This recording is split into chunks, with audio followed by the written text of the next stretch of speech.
Зэглэх үү? Зэвлэнэ. За дугаараа ир. Цэгэ.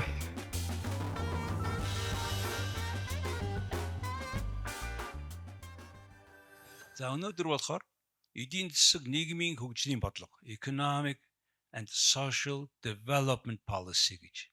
Энэ бол одоо улс төрийн намуудыг ялгадаг хэд хэдэн ноцтой платформ ийм ноцтойгоор ялгааг нь илрүүлдэг гаргадаг ийм чиглэлүүд байгаа. За ингээд бид өнөөдөр дөрвөн сэдвээр ярина. Нэгдүгээр боловсролын тэгш хүртээмж ба хот хөдөөгийн сурлагын ялгаа. Хоёрдугаар эрүүл мэндийн даатгалын санхүүжилт ба үйлчилгээний хүртээмж. Гуравдугаарт жидүүгийн хөгжил ба бизнесийн орчин. Дөрөвдүгээрт залуучуудын эдийн засгийн оролцоо, орон сууц ба амжиргааны өртөг.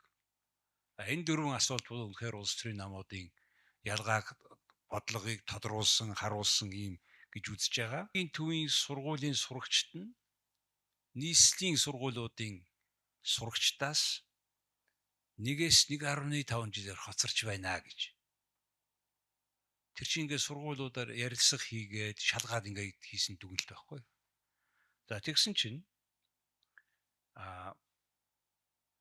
тэр аймгийн төвийг хоттой харьцуулахад дараа нь сумын төвийг аймагтай харьцуулахаар бас 1.5 жилээс бүр 2 жилийн хоцролттой байна гэж.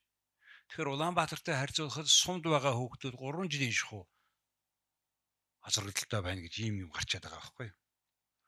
За тэгэхээр асуулт.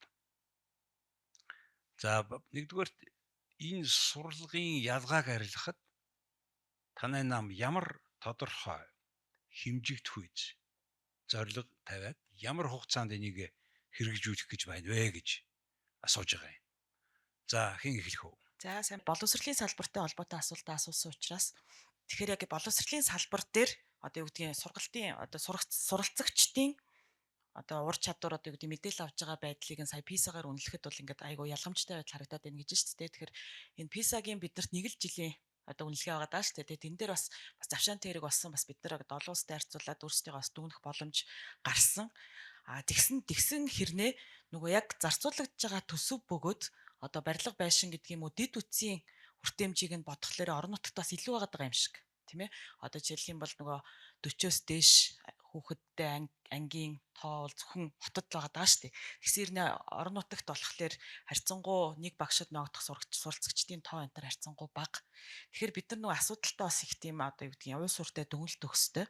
Зарцсан намын хувьд бол 2024 оны мөрийн хөтөлбөртөө ямар асуудлуудыг тусгасан бэ гэхлээр бид нар бол энэ боловсролын салбарын чанар хүртээмжийн ялгамжтай байдалтай бол ерөөсөө нөгөө технологи нэвтрүүлэх замаар л энэ асуудлыг шийднэ гэсэн тийм айгу маш тодорхой зорилго төвшүүлсэн байж байгаа. Тэгэхээр технологи нэвтрүүлнэ гэж юу хэлээд байна вэ гэхлээр зөвхөн одоо нөгөө одоо яг захимжилт гэхлээр зөвхөн нэг зайны сургалт маягаар бодох гэдэг үгүй.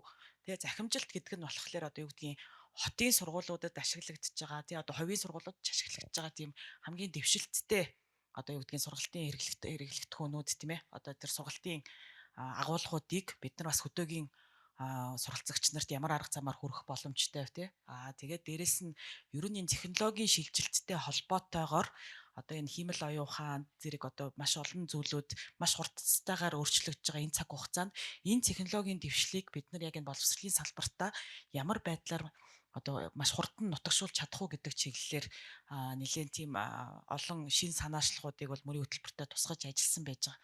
Тэгэхээр бол нөгөө зөвхөн төсөв одоо юу гэдгийг барилга байшин тэгээд юу гэдгийг дэд үтсийн хөрөнгө оруулалт багш нарын цалин гэж ярихаасаа илүүтэй яг энэ технологиг боловсролын салбарт хэрхэн яаж үр ашигтай нэвтрүүлэх үү гэдэг талаас нь бол арчсан намын боловсролын салбарын мөрийн хөтөлбөр бол нэлээд онцлог болсон гэж харагдаад байна. Дараачихын үдчээ сэтгэлээ болцох энэ шууд сэтгэлээ болцох. Сансан мартаг өгöd гэж бодож байна. Тэгэл хөөрхөн байр суурь хэллээ л байрсан шүү дээ. Дарсан 8 байрсан. Нийтлэг дандаа л хүмүүс ярьдаг юм ярих юм дөө. Ер нь тэгэл үр дүн дээр суурилсан багш нарын цалин урамшуулал, багш нарын ур чадвараа сайжруулах хэрэгтэй. Технологи дээр гэдэг байгаа тийм технологи дээр. Гэтэ болохоор технологи дээр хамаардаг л санагдаад. Би уул нь яг энэ хүний яриад байгаа одоо нөгөө биэс алцагдсан сумын гэдэг шиг манай ч бүр баг. Тэг үнэхээр одоо манай сургуулиуд ямар ч асуудалгүй заяа. Аа. Тэгээ манай сургуулийг бол улсын төсвөөс бариагүй. Аа. Японы санхүүжилттэй сургууль. Японочууд барьж өгсөн сургууль. Аа. Тэгээ нэг ангид 17 18 хүүхэдтэй. Одоо чи манай анги нүүдэлтэй Б анги байхгүй. Тэгээд айгүй сэрэг дайжгүй байгаа цаа. Тэгээ зөвхөн манай тохиолдол дээр ч манай багш нартай дайжгүй байгаас өөр одоо яг манай сургуультай харьцуулбал манай хажуудтай сумын сургууль жишээ нь яг амар ялгаа мэдрэгддэг ус байхгүй. Тэнд болохоор арай жоох их хүүхэдтэй. Тэгээд бас нэг амар гурт төвчүүлээд байгаад байхгүй мөртлөөсөл жоохон муу сурдаг гэх юм. Тэг санагдаад дэгс надаа. Тэгээд гол ялгаа нь чи юу гэж үзсэн? Багш нарын ур чадвар юм уу? Юунд харин тэр ялгаа? Юу тэр одоо жишээ нь манай багш нар яагаад амар хичээлээ амар дайжгүй заадаг гэсэн бэ гэхээр манайх чинь юм төмөр замдаа цөөрөлттэй түнгүүтл юм одоо амжиргаа нь багш нарын амжиргаа нь хамаагүй дайжгүйс аахгүй. Нөхөр нь цалин сайтай. Тийм, цалин сайтаагаас цалин сайтай биш заяа. Зүгээр ингээд давхар бүгдээрээ өөр өөртөө ажилтаа л байхгүй тийм одоо нөгөө юу байхгүй. Нөхөр нь чинь төмөр замдаа ажиллаад багш нь ажиллаа хийдэг. Тэнгүүтэл цөөх хүүхэдтэй 18 хүүхэдтэй гэж Ачаал багтай. Тийм. Тэнгүүтэл анги дааж авлаа гэхэд жоох ачаал нэмэгдэн. Тэгтэл 18 хүүхэдтэй. Тэнгүүтэл ингээд одоо жишээ нь тэнд ингээд сургуулигаа ирж очиход амар ойрхон тэнгүүтэл арай гайгүй стресс багтаал хийсэн гэсэн үг байхгүй юу. Тэнгүүтэл манай багш нар чинь ингээд ийш мэш ч юм өөр юм дээр ингээд бидрийг хуваараа давтлаа гэхэд мөнгө төгрөг авахгүй зүгээр ингээд сурагчтай гэсэн сэтгэлтэй жишээ байдаг гэсэн байхгүй юу. Тэнгүүтэл одоо ингээд хотод жишээ нь 40 ангитай хүүхэд тэгснэ ингээд ээлжээр ордог. Тэнгүүтэл ингээд өөрийнхөө хичээлээ заагаад давхар ингээд ингээ авч явна гүнгүүтэл тэр багш нар чинь угаасаа цалингаа нэмүүлэхээс шаардсан шүү дээ. Тэнгүүтэл зарим хөдөө орон нутгийн болохоор яг 30 шиг их хүүхэдтэй мөртлөөсөө яг бас ижлэн цалин багтай. Тэнгүүтэл тэнд бүр илүү байдалд орчиход байгаа байхгүй. Тий. Гэхдээ сонирхолтой юм нь хөдөө орон нутагт байгаа хүүхдүүд 1.5 жилээр хотынхтай хоцрогдсон гэдэг байгаа. Тэгсэн юм тэнд нь багшийн хүлэмж ачаал арай л бага байгаа. Тэгэхээр тэнд чинь нэг парадокс үүсчихэд байгаа шүү дээ. Дахиад зөвчөөд байгаа. Юутай шүү дээ. Тий. Тэнд ягаад багш нар нь ер нь бол өөрөөх тасаа муу байгаа шүү дээ. Багш нарын ур чадвар гэдэг асуудал хөндөгдөх юм дээр. Мм. Хөдөө орон нутагт одоо улсын сургуулиудын багш нарын ур чадвар, Улаанбаатарын улсын сургуулийн багш нарын ур чадвар өөр байх уу? Тий. Угаасаа Ер нь бол шин одоо соргоог нөгөө дөнгөж сургууль төгсөөд гарсан хүмүүс аль болох нэг хотыг илүү бараад нь Улаанбаатар сууршихыг илүү дүүзэн. шууд гараа жоохон мяа багш нар нь явна гэдэг. Жоохон хатах хэлгээд жоохон ур чадварын ялгаа гарч ирж байгаа учраас ачааллаа гэхээс илүү ур чадвар дээрээ багш нарын заах ур чадварын асуудал хөндөгдөнгөт хичээлээ муу зааж гин. Тэгээд багшаас шавьд шүү дээ. Тэгж л харж байна да. Энэ зөрүү тэгж л үүсэж байгаа. Технологи дээр бол би адилхан санал хэлэхгүй нөө. Багш нарын ур чадвар. Хөдөө орон нутагт багш нарын цалин бол харин өндөр шүү дээ. Сүүлийн үеч бүр нөгөө хээрийн нэмэгдэл хөдөө орон нутагт очиж ажиллаад аймагаас хамаараад одоо манай өмнөгөө аймагт ч бас нутгийн нэмэгдэл амар өгдөг шүү дээ. Тэгэхээр ч хөдөө орон нутагт харахгүй шүү дээ. Уурхаа. Ер нь хичээ апл. Ер нь хөдөө орон нутагт ажиллавал багш нар илүү авч байгаа шүү. Тий. Цалин хангавч. Манай нэг цэцэрлэгийн багш бас манай хүүхэд цэцэрлэгийн багш яг тэр нутгийн нэмэгдэлтэйгээд тэгээд өөрийнхөө нутаг руугаа явнаа гэд манай Сүхбаатар дүүрэгтэр багшлж исэн багш хинтий рүү явж исэн. Тэгэхээр ер нь тэр нутгийн нэмэгдэл дээр ямар ч одоо асуудал байхгүй. Би бол тэгж бодсон. Ийм байдлаар уулын шийдэж болох юм шүү тий. Түгийн одоо үнэхээр сайн багш нар төвд байгаа юм бол тэр багш нар хөдөө явах юм бол нэмэгдэлтэй гингүүт бүгдээрээ. Гэтэ хамгийн гол нь хөдөө орон нутаг дээр очичоод өөрийнхөө тухайн газрын бүс нутгийн өөрийнх нь хөгжил нь муу эрүүл мэндийн одоо үйлчлэгээ байхгүй тий. Тэгээд залуу башлаа гэдэг янз бүрийн юм алах штэ. Тэгээд тэр нь л том. Тэр л хүмүүсийг суурших, хотоос хөдөө рүү суурших тэр сэтэл хүслийн төрүүлэхгүй байна л да. Ийм бас ярьж гэхдээ яг энэ дээр цаашаа үргэлжлүүлээ ярьж иж магадгүй.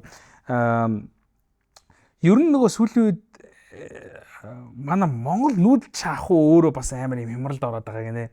Тэр нь яаж байгаа вэ гэхээр одоо жишээлбэл ингээд бүр юм сумын баг дээр байгаа одоо тэр нэг хүүхэд сумын төв рүү ирж одоо сургуультай ингээд явахын тулд мэдээж их зам ингээд туулж байгаа. Тэр их замыг одоо өвлийн одоо ахир хүтэн ч юм уу үед ингээд туулахгүй тулд нөгөө нүүж ирдэг гинэ сумын төв рүүгээ. Тэгэнгүүт малаа тэнд одоо маллаад үлдэх нь одоо аав нь ч юм уу нөхөр нь ч юм уу ингээд маллаад үлддэг. Ээж нь хүүхдээ дагуулад сумын төв дээр ирдэг. Тэнгүүт чи ингээд хоёр гэр бүл ингээд хооронд ингээд тустай ингээд байхлаар чинь гэр бүлийн харилцаанд бас ингээд сөрөнгө нөлөө энэ төр гарна да тий. Тиймэрхүү бас яг юм арга гэрийн тиймэрхүү асуудлууд ер нь аюу байгаагаас болоод ер нь хөдөө орон нутагт маш олон ийм салсан гэр бүлүүд ганц бие малчин нөхрүүд тэгээд сумын төвдөр байдаг хүүхэдтэй ганц бие эмэгтэйчүүд бас айгүйх олон болоод байгаа нь яг энэ сургуультай бас тэгээд нүүдэлч анхуугаа мэдээж нэг нь гэр бүл навж өгч гэр бүлээ дэжээх шаардлага гарна нөгөөх нь тех шаардлага гарна иймэрхүү юмуд бас айгүй байдаг. Наад амар гоё өнцөг өглөө. Зөв. Тийм би нүхнээс сонсон. Наад чинь сал нийлхийн сацуу дахиад нэг юм гэхэд одоо шин уулуурхай хөгжсөн аймагуудад аав нь юм уу ээж нь юм уу ростроор явчихж байгаа. 14 14 7. Тэгээд эхлэхээр нөгөө хүүхдийн хараа аналт гэдэг зүйл одоо алгуулж байна гинэ муудаж байна. Тэгэхээр гин тэргийн гаралт аймагуудад сумдуудад ихсэж байна. Хүчрэх хийдэл бие бинийгээ бүүли хийдэг. Тэнгүүд танхаа тэнгүүд хичээлдээ суухгүй шүү дээ тэр хүүхэд чинь аав ээжийн хараа аналт багсчихж байгаа учраас. Тэр хичээлдээ суухгүй хүүхэд чинь эсэргээрээ хичээлээ хийх үү нөгөө сурлагын чанар нь ямар ах уу гэдэг дагалдан нөгөө эффектүүд буюу нөлөөлөл байна л да. Тэгэхээр наад дээр чинь дахиад нөгөө уулуурхай аав ээж нь явчихж байна. Тэр чинь ингээд өдөр нутагт хамгийн томоос болж байна. Тийм байна тий. Аливаа улс төрийн намын мөрийн хөтөлбөр гэдэг бол урт хугацаанд хэрэгжих боломжтой хамгийн гол хөтөлбөрөө гэж ингэж үздэг миний хувьд. За тэгээд боловсролын салбарт бол энэ маш олон энэ боловсролын тэгш хүртээмжтэй байдлыг олон талаас нь ялгааг арилгах тийм зайлшгүй шаардлагатай гэж үздэг. Саяны хэлж байгаа тоо баримтуудад бол тодорхой дурддагдж шүү дээ. Улаанбаатар аймаг сумдын хоорондын ялгаа. Энийг аваад үзэхээр Улаанбаатарын үнэлгээ ялгаа сумтай харьцуулахад 3 дахин илүү зөрүүтэй байна гэсэн үг. Тэгэхээр аливаа улс орны хөгжил ирээдүйн одоо чиг хандлагыг тооцоолоход энэ боловсролын хүртээмж тэгш байна уу юу? Энийг юугаар хэмжих? Өнөөдөр Улаанбаатарын гудамжинд явж байгаа хүүхдүүд сумын төвийн суманд одоо суралцж байгаа хүүхдүүд явж байгаа хүүхдийн сэтгэн бодох чадвар, бие бэлтрийн хөгжил бүх талаараа тэгш ижил төвшөнд байж улс орон тэгш хөгжиж боловсролын хүртээмжийг болно гэж харж байгаа. Энэ өнгөрсөн хугацаанд миний хувьд бол одоо улсын хэмжээнд жишг болсон жишээ нь Дундгов аймгийн 3 сайхан сум баха. Улсын хэмжээнд бол хөгжлөөрөө тэргүүлдэг жишг болсон сум гэж ярьдаг. Энэ дээр өөрийн биеэр очиж үзсэн. Тэгээ ингээ харахад тэр дэд бүтэц зохион байгуулалт тэр дулаан бохрын шугам явсан хашааны зохион байгуулалт энэ бол бүгдөө одоо бусад сумаас ялгарж байгаа. Гэтэл эрүүл мэнд боловсролын үйлчлэг нь ялгагдах юм байхгүй яг хуучин байх байдгаараа. Тэгэхээр ийшээ оруулсан хөрөнгө оруулалт тухайн үедээ шийдэгдэл өнгөрж байгаа. Ирээдүйдээ энэ сум ялгарч өгчих тийм боломж байхгүй болчиход байгаа. Тэгэхээр бид нар нэн тэргүүн аймаг сумын төвд эрүүл мэндийн боловсрол олгож байгаа энэ багш мэрэгчлэнүүдийг яаж чадахжуулах вэ? Тэрийг хэрхэн сайжруулах вэ гэдэг энэ бодлого дээр анхаарч байгаа гэж хэлж болно. Хоёрдугаар хүүхэд суралцаад одоо ямар нэгэн ялгуургүйгээр суралцах боломж бол тэр хүүхдийн суралцж байгаа орчин нөхцөл байна. Энэ орчин нөхцөлийг бид нар бодлогын түвшинд өндөр түвшинд авч сайжруулах, суралцах боломжоор нь ижил түвшинд хангах нь бас нэн чухал гэж үзэж байгаа. Тийм ч учраас одоо миний хувьд гишүүнийхээ хувьд бас сургуулийн орчны эрүүл мэнд аюулгүй байдлын тухай хуулийг санаачлаад чуулганаар одоо хилцэх хэсэг нь ороод дэмжигдсэн энэ хууль маань явж байгаа. За дээрээс нь хувийн болон улсын сургуулиудын хооронд хөтөлбөрийн болон бас энэ суралцах орчин нөхцөлийн хувьд Улаанбаатар дотор дахиад ялгаатай байна. Энэ бүх зүйл маань ялгаа нь арилгах хэрэгтэй. Бид нар нэг хөтөлбөртэй байх хэрэгтэй. Нэг ижилэн орчин нөхцлөөр бүгдийг нь хангаж өгөх хэрэгтэй. Энийг урт хугацаанд бодлогын түвшинд яаж авч явах вэ гэдэг дээр анхаарах хэрэгтэй. Өнөөдөр зүгээр нэг жишээ нь сумын эрүүл мэндийн төв дээр очиод гадаа байгаа нойлыг дотор нойлтой болгох нь бол урт хугацаанд энэ бас зөв шийдэл болж өгөхгүй байгаад байна. Мэнд хүргэе. Тэгэхээр хүн намын хувьд бол мөрийн хөтөлбөрийн нэг том хэсэг бол боловсролын реформ байсан. Энэ ч утгаараа 24 оны парламентын эхний 2 жил бол боловсролын салбарыг хүн нам хариуцаж боловсролын сайд Наранбаяр сайд ажилласан.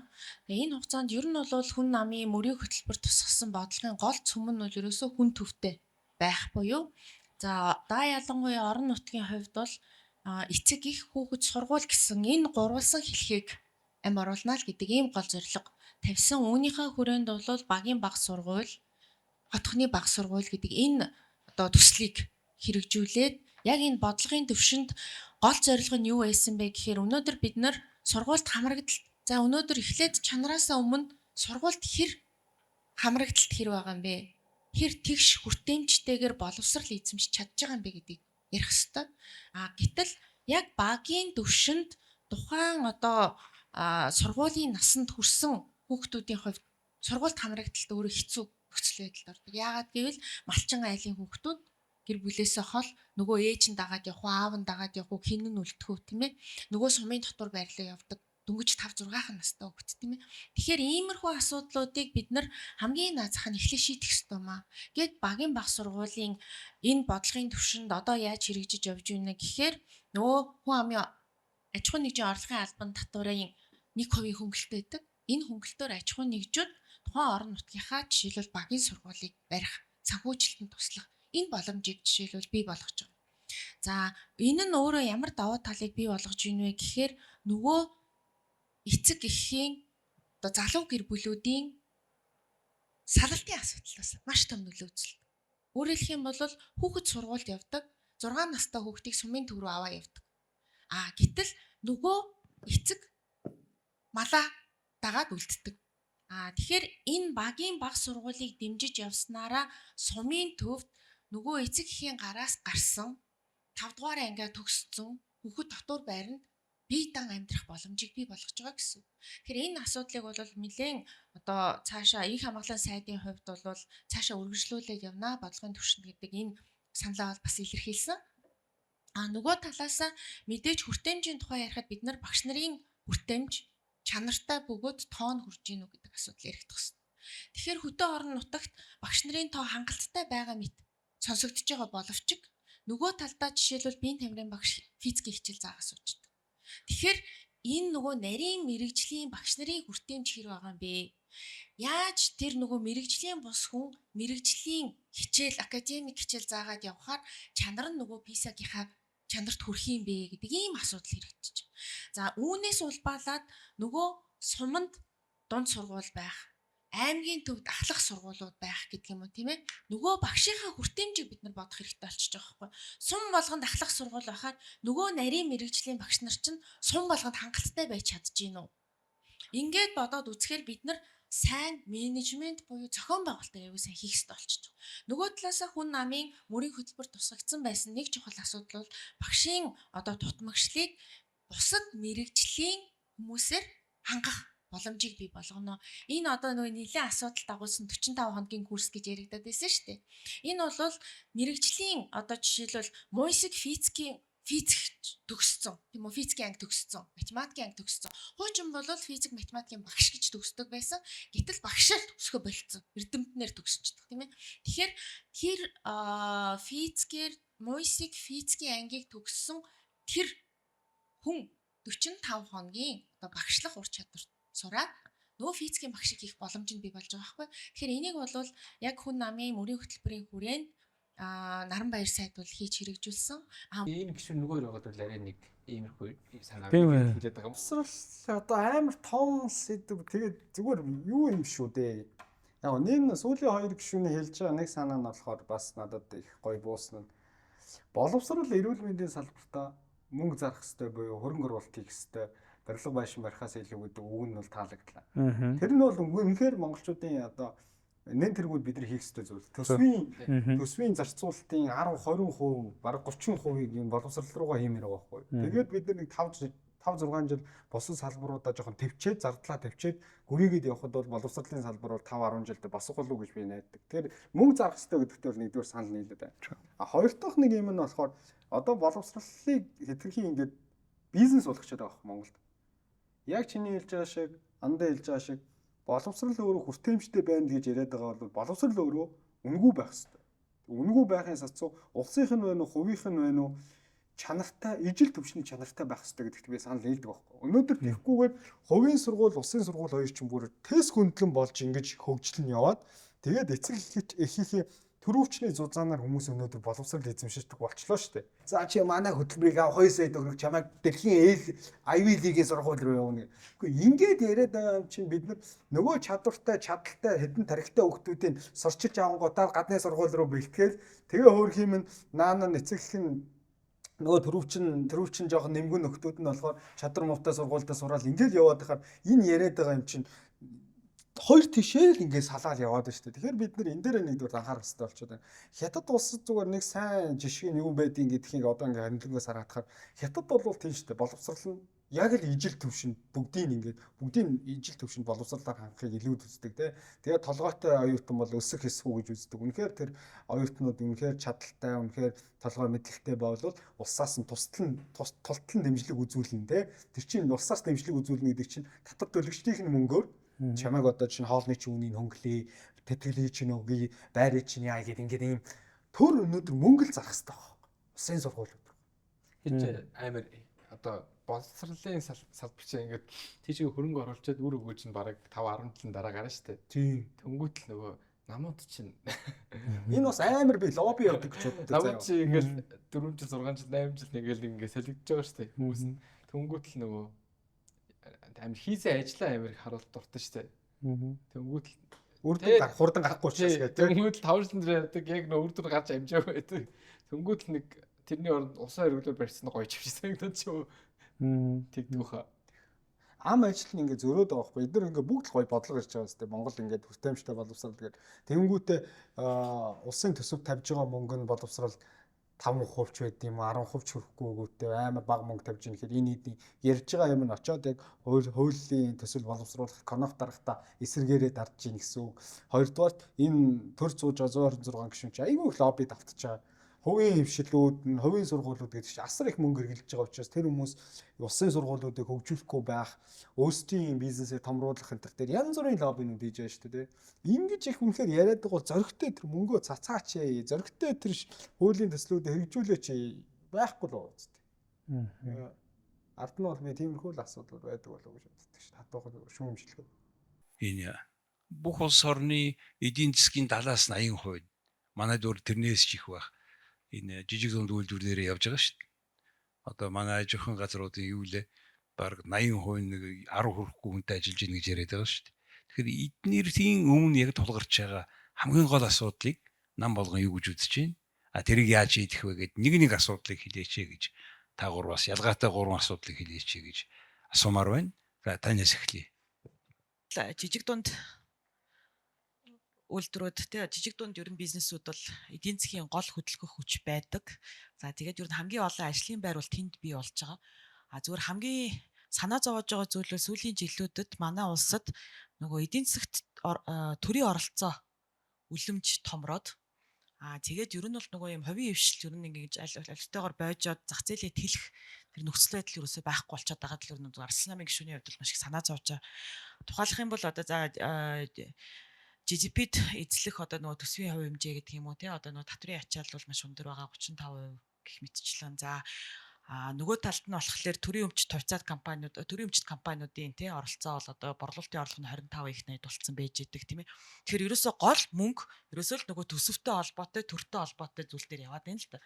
Тэнгүүд нөгөө талд нь болохоор яаж ийнэ гэхээр жижиг дунд ч гэдэг юм уу ер нь альва бизнест ер нь тийм оршин тогтнох хэлэх боломж болцоо маш бага болчихлоо. Энэ бол нөгөө манай эдийн засгийн бас нөгөө үндсэн суурь асуудлуудтай холбоотой л та нөгөө ганц уул уурхайн одоо экспорт авамгаалсан гол одоо мөнгө одоо түрүүний нөгөө ярьдаг нүүрсний экспортын дээр тулгуурлаж байгаа тий. Тэгэхээр нөгөө хувийн хвшлийн хувьд болохоор юу гэдгийг нөгөө өрсөлдөх чадвар маш бага. Тэгээд дээрэс нь одоо төр ийм амар өндөр хувийн хэмжээтэй оролцоод ирчдэг. Зах зээл харьцангуй бага. Манай зах зээлийн одоо багтаамж бас юу лээ экспортод гарья гэхлээр бас л нэг өрсөлдөх чадрын асуудал гараад ирнэ. Тэгэхээр бол бид бол одоо нин даруй ерөнийн төрийн оролцоогоо жаахан хумих. Тэгээд ийм экспортын баримжаатай одоо яг энэ нөгөө зах зээлээ жаахан тийм тэлэх боломжтой одоо бизнесүүдэд өргөжин тэлэх байдлаар бодлого гаргахгүй бол ер нь бол ойрын хугацаанд бол ер нь бол одоо манай эдийн засгийн нөхцөл байдал их л хүнд байдал руу орох гээд байгаа. Тэгэхээр бол би бол зүгээр яхаа зүгээр Арслан намын зүгээс харахад бол энэ нөгөө төрийн оролцоог бууруулах нь бол төрийн оролцоо татвар өндөр байна. За Бусдын ерөнхий стандарттай төрийн оролцоо багасны стандартлаар л тий. хүн нам. За жижиг дунд бизнес эрхлэгчдэр хамгийн том ирж байгаа том дарамт бол их усрын зардал. Өөрөөр хэлэх юм бол жишээлбэл хөрөнгө мөнгөө хуримтлуулж байгаад юу гэдгийг 500 сая төгрөгтэй болж байгаа, тэрбум төгрөгтэй болж байгаа бизнес эхлэнэ гэж байхгүй шүү дээ. Тэгэхээр нэг бол зээлэр, нэг бол хөрөнгө оруулалт. Үйл ажиллагаа явуулах боломжтой. Тэгэхээр нөгөө зээлийн хүн маань өндөр байдаг. Тэгэхээр зээлийн хүү яагаад өндөр байгаад байна вэ гэдэг дээр өнөөдөр банкнаас зээл авч чадж байгаа жижиг дунд бизнес маш ховор. Их ихтэй банк усаас авдаг. Яагаад тэгэхээр нөгөө банкны шаардлага ч өндөр. Заавал үйл хөдлөлийн барьцаа 70% нь байх ёстой. Жишээлх юм бол. Тэгвэл нөгөө жижиг дунд бизнесийг дэмжихгээ сан яваад байсан гэтэл тэр нь нөгөө зорилтод бүлэгтээ очдоггүй. Тэгэхээр үүн дээр яах ёстой вэ гэхээр би яг салбарынхаа зүгээс хэлэхэд энэ хөрөнгө оруулалтын одоо хөрөнгөний зах зээл гэдэг юмыг аягүй сайн дэмжих ёстой маа. Энэ зөвхөн банкнаас зээл авдаг биш. Нөгөө хөрөнгө оруулагчдаас мөнгө босгох боломжуудыг краудфандинг гэдэг юм уу тийм ээ. Буцаад нөгөө хөрөнгө оруулалтын сангууд энэ бүх боломжуудыг бид нэр бий болгох ёстой. Нөгөө үн цааснууд, нөгөө өрийн бичиг гаргах энэ болгоныг бид нэр дэмжиж татварын бодлогоор бас давхар дэмжих ёстой. Шууд жишээлбэл татварыг бууруулах гэдгээс гадна энэ зээлийн хүүг бууруулах гэдгийн төлөө авах маш том цогц арга хэмжээ бий. Тэгэхээр энийгээ бид нар бодлогоор дэмжиж ажиллах ёстой. Нөгөө талаасаа яг Монгол улсын хувьд жижиг дунд үйлдвэрлэгчид нөгөө хямдхан орж ирж байгаа импортын бүтээгдэхүүнүүдтэй өрсөлдөж чадахгүй байна. Одоо жишээлбэл оёдл хийдэг үйлдвэр байж гин тийм үү. Гэтэл тэрбум хідэн тэрбум хүнтэй, хүн амтай хятадын үйлдвэрээс хямдхан ороод ирж байгаа тэр бүтээгдэхүүнтэй хэрхэн өрсөлдөх вэ? Тэгээ яана гэж Тэгэхээр тэр гаднаас орж ирж байгаа бүтээгдэхүүнийхээ татварыг нэмэлт. импортын барааны татварыг нэмнэ гэж. Тэгжээж бид нар нөгөө өөрсдийнхөө дотоодын үйлдвэрлэгчийг дэмжинэ. Гэвч нөгөө үнийн өсөлт гэдэг асуудал бас давхар гарч ирдэг. Харьлал асуудал нь гарч ирдэг. Гэхдээ ер нь бол нөгөө тодорхой хэмжээнд үндэснийхээ үйлдвэрлэлийг дэмжиж гэж байгаа бол Ардинам. Тэг бид нэр нэгдүгээрт энэ жижиг дунд бизнес үйлдвэрлэл эхлэх боломжийг одоо сайн хангаж өгөх хэрэгтэй. Одоо хэдийгээр жидүүгийн сан гэж байгаа боловч сан нэгдүгээрт эзнээ болохгүй. Яг хүссэн зорьсон эзэндээ очихгүй. Хоёрдугаар дахиад эндээсээ зээл авах ихээр дахиад барьцаа шаарддаг. Тэр барьцаа тавих хэмжээний хөрөнгөтэй бол энэ хүн заавал эндээс зээл авах гэдэг шаардлага байхгүй гэдэг ч юм уу ийм асуудлууд байна. За тэгээд бизнесээ эхлүүлснийхэн дараа татварын дарамт маш өндөр. Нэгдүгээр, хоёрдугаар төрийн оролцоо их болоо төр нь хувийн хвшилтэйгээ өрсөлдөөд эхлэхээр өрсөлдөөний тэгш бус байдал үүсдэг. Гуравдугаар одоо бас нэг бизнес эхлээ явдаг. Маш олон төрлийн ижил бизнесүүд гараад ирдэг. Одоо нэг түүс тавихаар нөгөөх нь гайгүй ашиг орлоготойгоор хажууд нь 10 түүс тавьчихдаг. Энийг бид нар ямар зохицуулт хийх ёстой юм бэ? Энэ дээр бид нар зөв зохицуултаа хийх. Дээрээс нь бид нар энэ гадагшаа экспортод гарах энэ боломжуудыг маш сайн манай улсын хувьд бас том давуу тал байгаа байхгүй энэ урд хөрш гэж хой төрш гэж маш их хүн амтай эдэрлүүгээ бид нар гарах гарцааг нээх энэ рүү гарах бүтээгдэхүүнүүд дээр илүү их одоо дэмжлэг үзүүлэх энэ боломжуудыг л хайх хэрэгтэй гэж хэлж байна. За юу гэж бодож байна? Яг хүн намын гишүүний хэлж байгаа дээр нэг юм дээр санал хийж байгаа, нэгэн дээр санал хэлэхгүй. Жижиг дунд үйлдвэрлэлийг хөгжүүлэхийн тулд нэг эко усүр гэдэг нь шүү дээ. Одоо гарааны мөнгө. Тэр бол зээл өндөр байдаг энэ төрөйг яг үнэн шүү дээ. Тэрэн дээр бодлогоор айгүй сайн дэмжиж өгөх бодлого хэрэгжүүлэх хэрэгтэй. Харин бид одоо ингээд жижиг дунд үйлдвэрлэх хэрэг амар бүх салбарынхаа жижиг дунд үйлдвэрлэлийг хөгжүүлэх хэрэгтэй юм шиг ингээд нэг айгүй ерөнхий юм яриад байгаа байхгүй. Одоо нэг зүйлтэй эвлэрэх хэрэгтэй юмсаа санагдав. Монгол улс аль аль салбараа ер нь голчиж хөгжүүлвэл бид нар ер нь дэлхийн зах зээлд өсөх юм бэ гэж хэлдэг. Хажууд ийм том зах зээл ядад ах чинь яага бэлий хийж дотооддоо бэлийгээ хангана гэдэг ч юм уу. За мэдгүй би амар тэнийг жишээ авч. Тэнгүүтээ энийг нэгдүгээр тодорхойлж. Тэр тодорхойлох салбар дотор чинь олох одоо зайшгүй дотоодоос хангах хэрэгтэй гэдэг үндэсний аюулгүй талаас хангах хэрэгтэй гэсэн байр суурьтай салбарууд бас байна. Одоо хүнс ч тэр мэрийгээ бол бид нар одоо үнэхээр гаднаас хятадаас хямдхан гурил авч байгаахаар нь дотооддоо үнэхээр чанартай бол болио тэр өндөр үнэтэйгийн төлөөд гурилаа авъя л гэдэг л авах хэрэгтэй байхгүй яа тэр хүний эрүүл үнэтэй холбоотой асуудал учраас. Тэрэн дээр бол би тийм л байр суурьтай байна. Ер нь ихтэй яг ганц мэтгэлцэхэд ингээ яриаг нь гоё ингээд сонсоод комент өгөх хүнийх нь яриа нь хүн намын гишүүнд байлаа. Нөгөө ер нь бол яхаа ээжлийн юм шүү те. Нөгөө жидүү үд чинь ерөөсөө л одоо бид нар л байгаа шүү дээ. Яг жидүү гэхээр ингээл хүмүүс ингээд нэг газар юм жижигхэн офис дээр 3-4 заавал байж гэж боддог шүү дээ. Яг үүндээ жидүү гэдэг чинь ингээд их нэг хуваараа юм хийж ганцхан хүмүүс байж болдог байхгүй юу?